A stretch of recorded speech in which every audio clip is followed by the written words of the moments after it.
This is Jeff Bagwell, Public Information Officer for Rural Metro Fire here in Knox County, Tennessee. Today we're out at Station 15 off Summerwood Road, which is directly off of Middlebrook Pike in the Cedar Bluff community. We're talking specifically today about water and water availability in the event of a house fire. We've had some questions come up about whether or not the fire department has the capability to fight fire before they can attach to a fire hydrant. And a lot of people have the misconception that the fire department can't fight a fire if they don't connect to a fire hydrant. So today we're out here, we wanted to visually show you these two apparatus, we call them apparatus fire trucks, that are specifically assigned to this station. So anytime in this geographic area of Knox County where you would have a fire call, Engine 15 and Tender 15 are going to respond to that fire. Well, Engine 15 carries 1,000 gallons of water, Tender 215 carries 1,250. So together that's 2,250 gallons of water that we have on board with us when we arrive in order to combat a fire.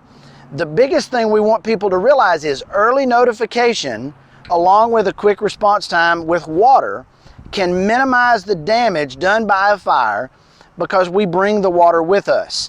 We only connect to a fire hydrant when we need copious amounts of water, when the fire has gotten too large for us to manage with the water that we carry on our rigs. So it is possible for us to fight a fire without connecting to a fire hydrant. And in fact, a lot of the fires that we fight, we put out with the water that we bring with us. We never do connect to a fire hydrant. It's a room and contents, it may be a furniture piece that's on fire, small fire in a house that we can put out with 200 or 300 gallons of water and potentially even carry that appliance or that piece of furniture out into the yard to extinguish it.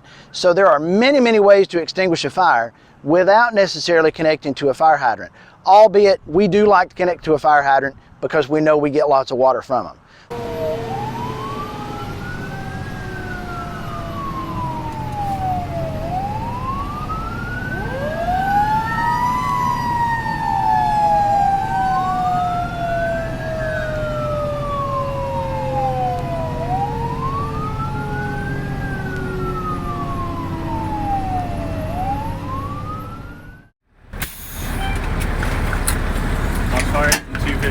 We're on scene, large single-story, type construction. We do have a working fire. We're going to be offensive this time. There's 215 left out of the scene.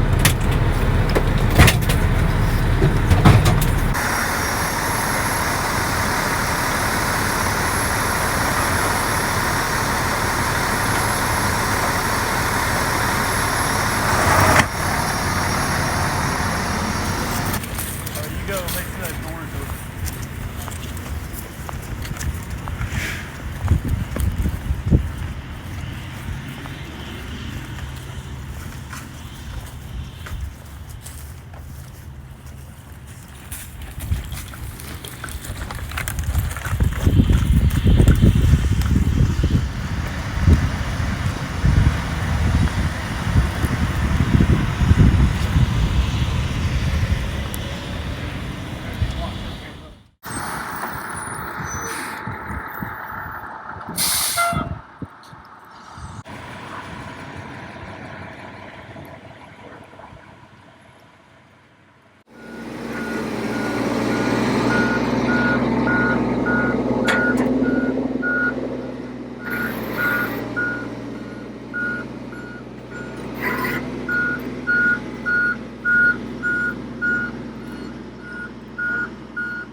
This is Jeff Bagwell again. We're out in the suburbanized part of Knox County in the Cedar Bluff area.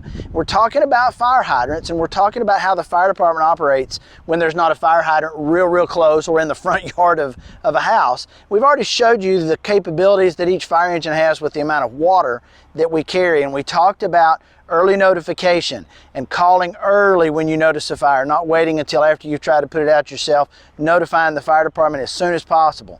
But the last thing is, and we've seen in this last shot, is the fire department carries, each truck carries 1,000 feet of what we call large diameter hose. This is 5-inch hose that is large enough, we call it a water main on top of the ground. We connect it to a fire hydrant, we can lay 1,000 feet out.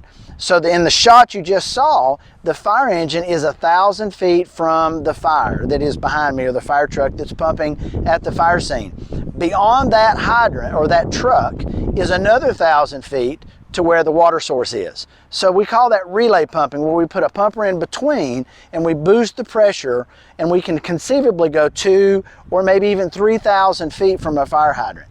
It takes a little time to set up, but again, the initial operation is going to be fought, and the initial fire is going to be fought with the water that we bring with us. The water that we get out of a fire hydrant, out of a static water supply source, comes from a hydrant, and that comes later on as we get into the operation. We need more and more water. Meantime, go to our YouTube channel, hit that subscribe button, check out all our videos, keep up with us, look us up on social media, on our YouTube channels, on our Instagram and Facebook. In the meantime, thank you for watching from West Knox County.